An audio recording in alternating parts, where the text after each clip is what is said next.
नमस्कार दोस्तों, आज जो खबर मैं आपको सुनाने वाला हूँ उसे सुनकर आप समझ जाएंगे कि आने वाला समय किसका है, भारत का या चीन का। उससे पहले अगर आप भी सच्ची खबरें जानने में दिलचस्पी रखते हैं तो अभी इस चैनल को सब्सक्राइब करें।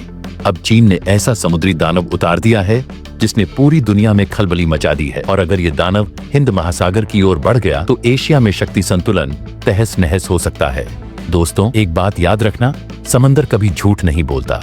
जिसके जहाज सबसे भारी हो, जिसकी ताकत सबसे ज्यादा हो, वही बनता है समंदर का असली बादशाह। और आज मैं आपको जो बताने वाला हूँ वो सिर्फ खबर नहीं, ये आने वाले समय की सबसे बड़ी चेतावनी है, भारत के लिए भी और पूरी दुनिया के लिए भी, क्योंकि चीन ने अपना ऐसा समुद्री दानव लॉन्च कर दिया है जो एक देश नहीं, पूरी एशिया की शक्ति संतुलन बदल सकता है। ये है चीन का फ्लोटिंग मॉन्स्टर फुजियान। सुनने में एक नाम है, लेकिन हकीकत में ये चलता फिरता मौत का किला है। इतना बड़ा, इतना भारी, इतना ताकतवर कि अगर हिंद महासागर में तैनात हो गया तो चीन चाहे तो भारत के किसी भी नौसेना ठिकाने पर 24 घंटे नजर रख सकता है।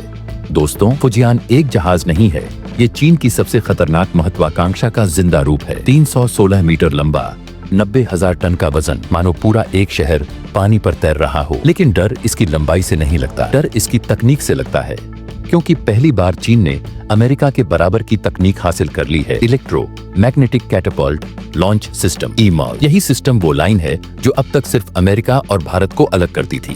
अब चीन भी उसी लीग में खड़ा हो गया है। ये सिस्टम फाइटर जेट नहीं फेंकता, ये हवा में मिसाइल की तरह उछाल देता है। दोस्तों, ये सिर्फ हल्के प्लेन नहीं उड़ाता, ये स्टील्थ फाइटर जेट, भारी AEW प्लेन और सबसे खतरनाक ड्रोन भी उड़ा सकता है। यानी एक झटके में चीन 50 से 60 विमान आसमान में भेज सकता है। इतना बड़ा एयर पावर कि कई देशों की पूरी एयरफोर्स भी इतनी नहीं होती। और सोचिए, अगर यही दानव भारत के दरवाजे हिंद महासागर में आ गया तो चीन भारत की हर गतिविधि, हर सबमरीन, हर जहाज पर सीधे नजर रख पाएगा। आज फुजियान चीन के लिए सिर्फ एक जहाज नहीं, ये उसकी नीली सीमा के बाहर निकलने की तैयारी है। अफ्रीका तक, श्रीलंका तक, मालदीव तक, पाकिस्तानी पानी तक, हर जगह उसकी पकड़ बढ़ेगी। और यह भारत के लिए सबसे बड़ा खतरा है, क्योंकि हमारे पास INS विक्रांत और INS विक्रमादित्य गर्व हैं। लेकिन सच ये है कि ये पुरानी स्टोबार तकनीक पर है। ये भारी विमान लॉन्च नहीं कर सकते, ये AEW प्लेन नहीं उड़ा सकते, ये स्टील्थ जेट नहीं तैनात कर सकते। यानी जब बात आती है समुद्र पर हवाई शक्ति की, तो चीन आज 2 कदम आगे निकल गया है।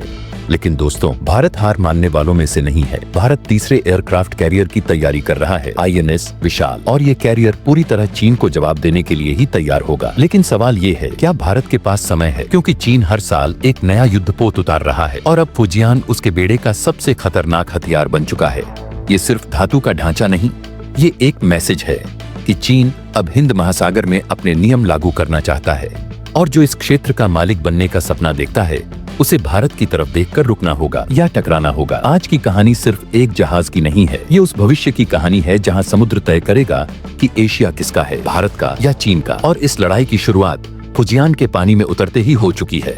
जब 2 महाशक्तियां एक ही समुद्र में ताकत दिखाएंगी तो टकराव सिर्फ समय की बात रह जाएगा।